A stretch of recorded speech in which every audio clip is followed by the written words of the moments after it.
Hello, hello, everybody. Welcome back to the Doctors Changing Medicine podcast. I have a treat for you, and you'll see why in a second. But I have Dr. Pat Morgan here. She is a board certified pediatrician, so general pediatrics and then child abuse, which totally warms my heart because that is just the most heartbreaking thing ever. But I have her on here, and she recently launched her book. The doctor says, let's talk about body safety. And oh my goodness, so amazing. So we're going to talk about, her book. We're going to talk about the process of writing a book.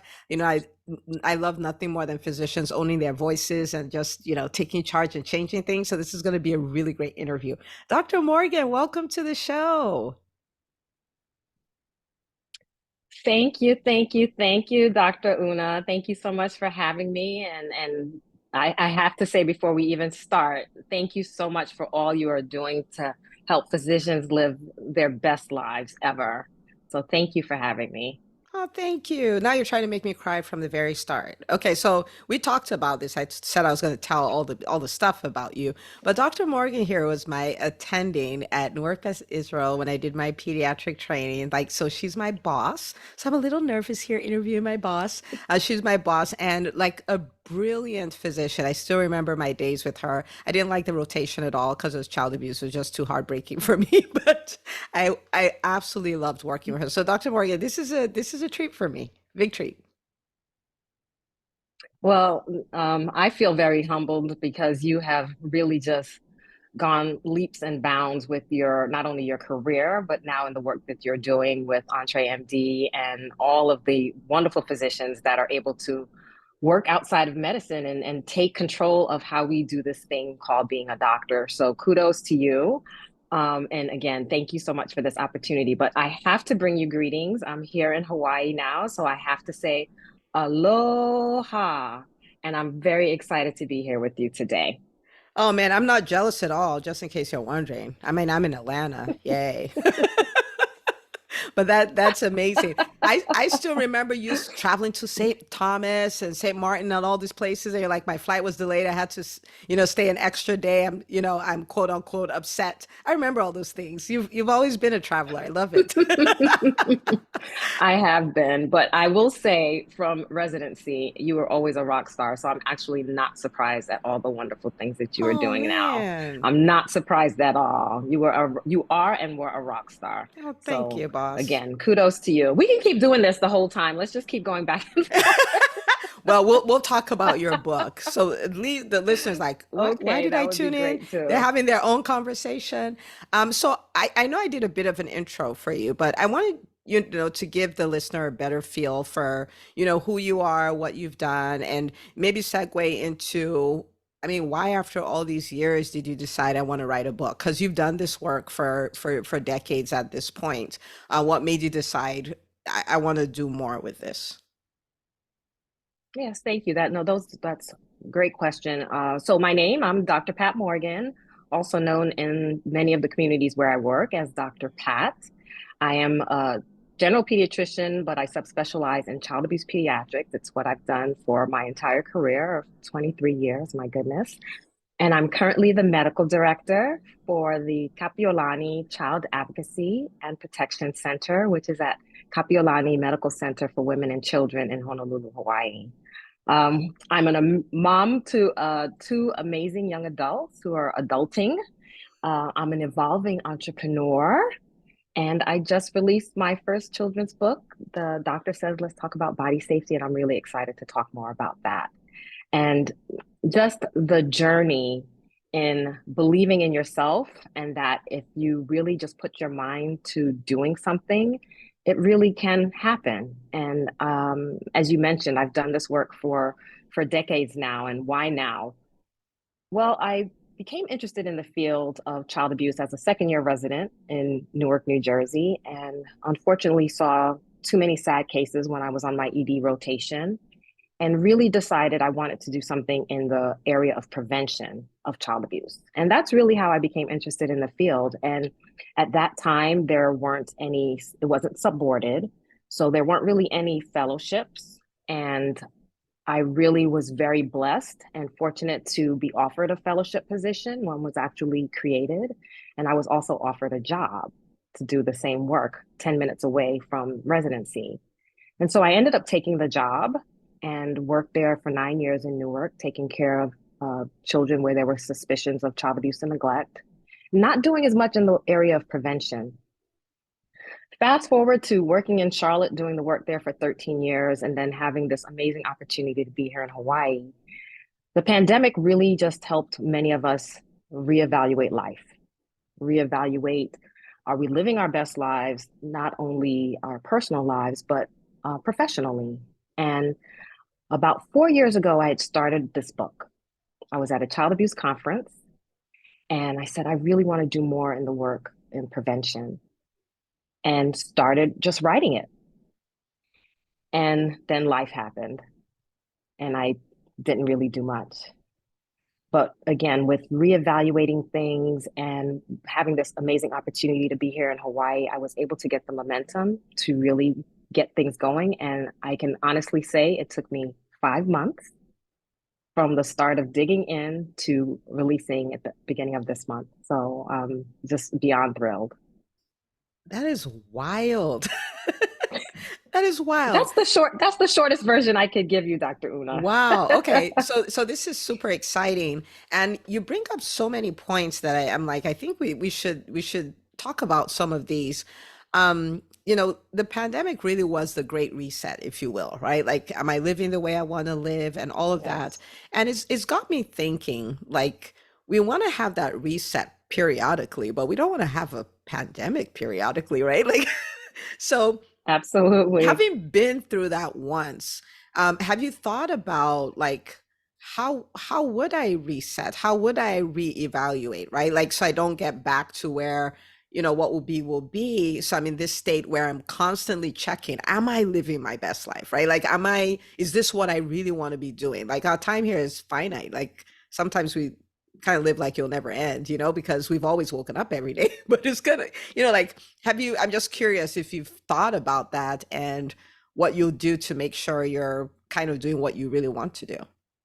Yes, that those are all really good points. And I will tell you, I really have learned a lot. I've done a lot of um, self-reflection and introspection, and I've learned from others. So I have a couple of very dear friends who do resets. I have a friend who's coming to visit me next month as her reset. She does a quarterly reset. She goes somewhere different. She goes for a long weekend, and she sort of takes a personal look at her life and sees what can she do differently, what's on track, what's not.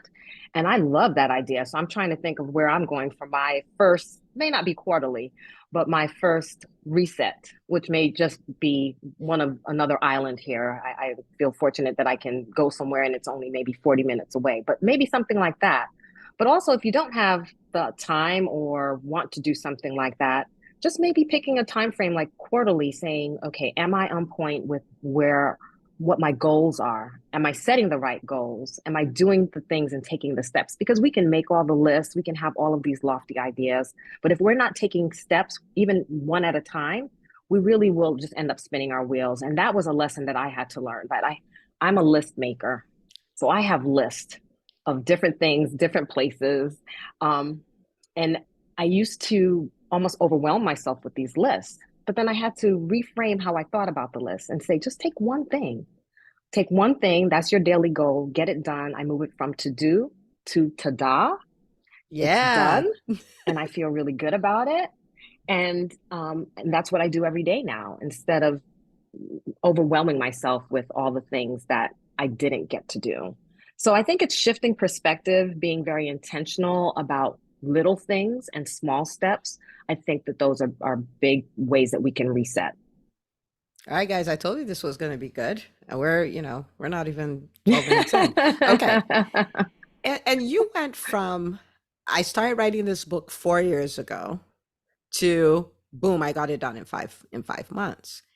And I can promise you that there are a number of people listening right now who started books 4 years ago or 10 years ago.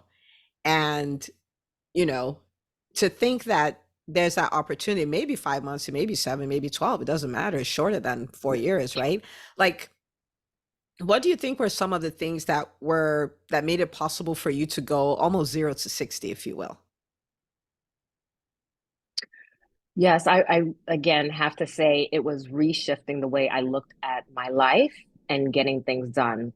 Things with me in terms of work and my professional life, I was giving 1000% and not taking the time outside of work to necessarily do the things that I needed to do for my own self enrichment. And moving here really just changed the way that I looked at things and that I had to take those opportunities. As you said, we think that we sometimes forget that this is the one life that we get. It is finite. Um, I have a piece of artwork outside of my bedroom door, and it says, "Live life to the fullest." And from my bed, I can look at that wall and I can see it. And it's a reminder that every day I have to make sure I'm living life to the fullest. And this book was on my list and I needed to get it done. And I just, every day, I did something to make sure that I got it done. And so it really was as simple as that. I know that I'm making it sound simple. It was still a lot of work, but it was me being very intentional to get it done. And I also had so much support, so many friends and family who just pushed me. Um, when I thought that this is a lot harder than I thought. I am not a tech savvy person.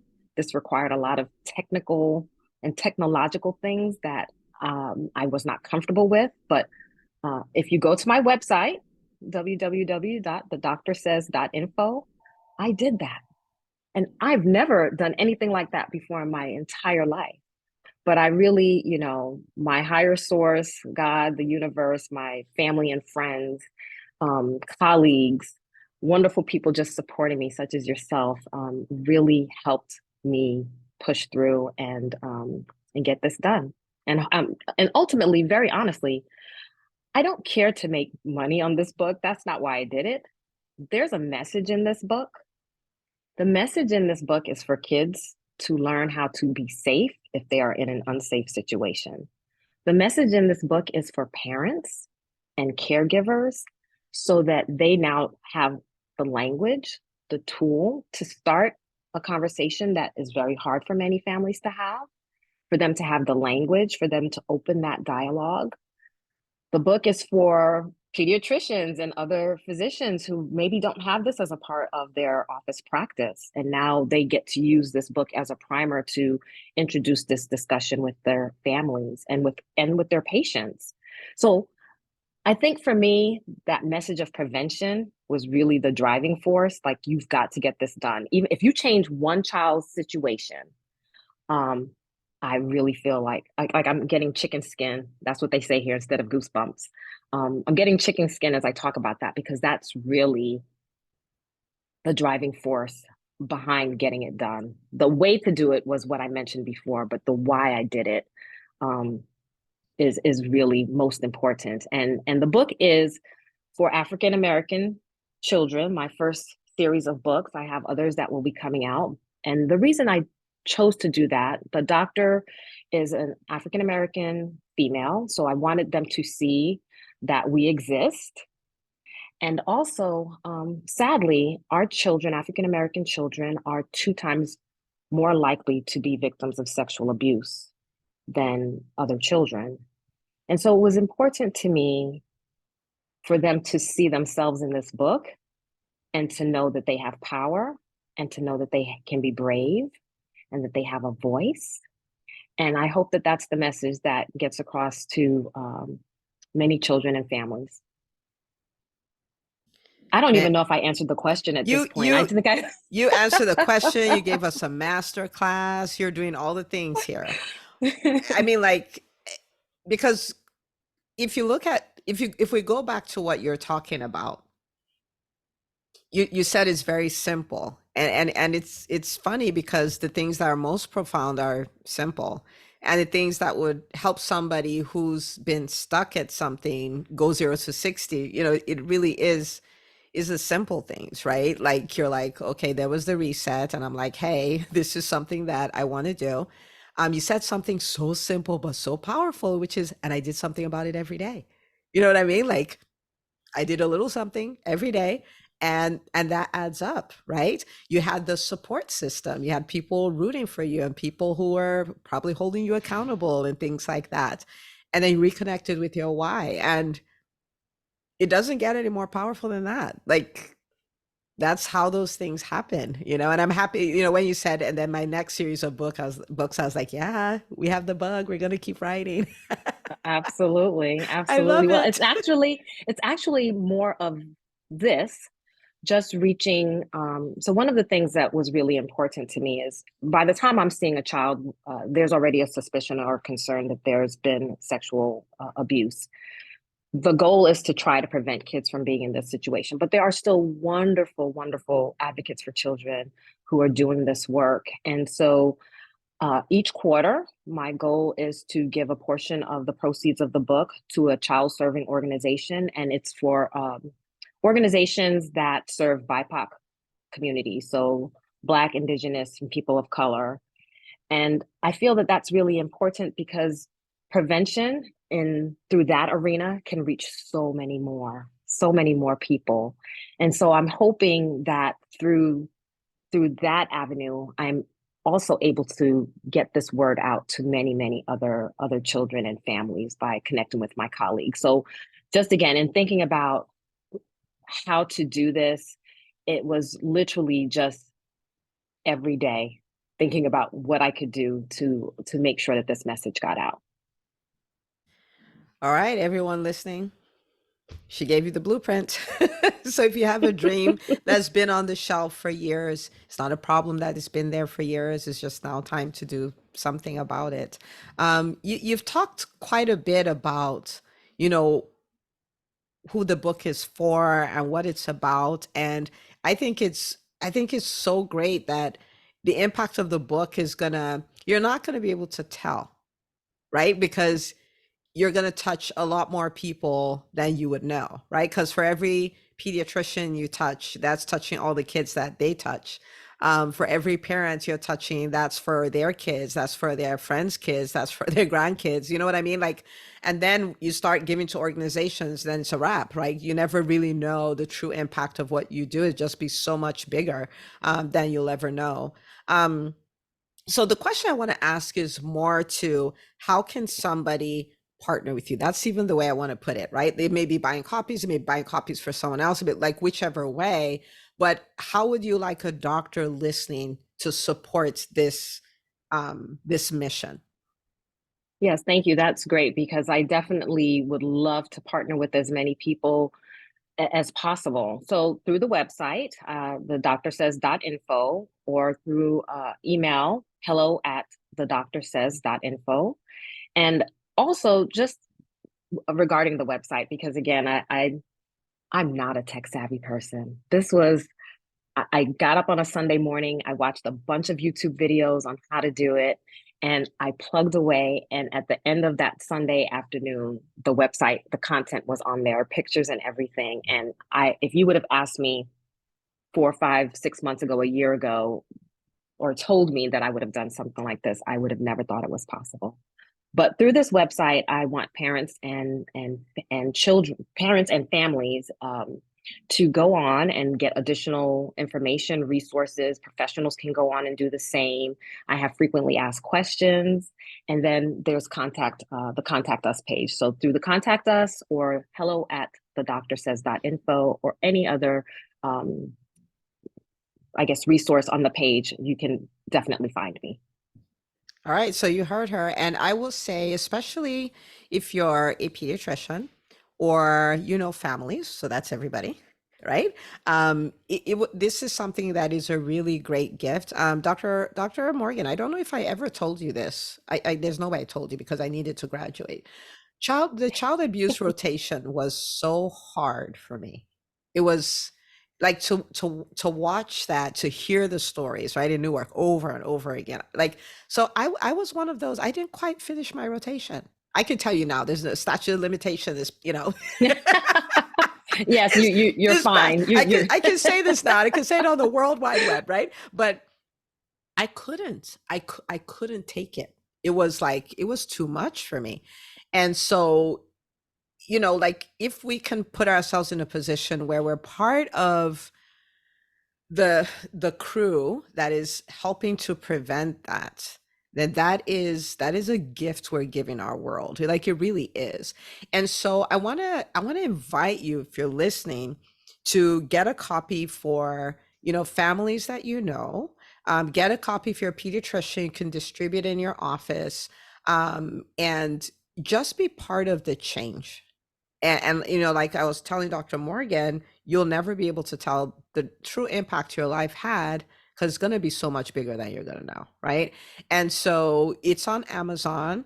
There's a version with a girl character, there's a version with a boy character. Like, knock yourself out. But don't, you might go like, well, I'm not a kid. That's okay. But kids, or people with kids, right? So get copies. That will make a huge difference.